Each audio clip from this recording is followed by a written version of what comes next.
Welcome. Today we're diving into a simple yet effective way to share a story link to a group on Instagram. Whether you want to share your latest adventures or important updates, this guide will walk you through the updated steps to make it happen seamlessly. First, open the Instagram app on your device. Once you're in, you'll want to navigate to your stories. This is where all the fun begins. Next, open your story by tapping on the Your Story icon at the top left of your screen. Here, you can view all the content you've shared and select the one you wish to link. Once you have your story open, look for the Send to icon. This is typically represented by a paper airplane icon located at the bottom right corner of your screen. Tap on it to proceed. Now, you'll see various options for sharing your story. Here's where it gets interesting.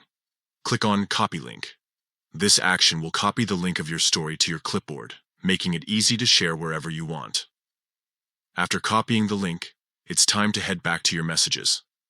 Find the group chat where you want to share this link. You can do this by tapping on the messenger icon at the top right corner of your Instagram home screen. Once you're in the group chat, simply paste the link into the message box. You can do this by long pressing in the text area and selecting Paste. It's that easy. Finally, once you've pasted the link, go ahead and click Send. Your friends in the group will now have access to your story with just a tap, and there you have it. Sharing a story link with a group on Instagram is quick and straightforward. Just remember these steps. Open Instagram, view your story, click Send to, copy the link, find your group chat, paste it, and send. Thanks for tuning in today. Happy sharing on Instagram.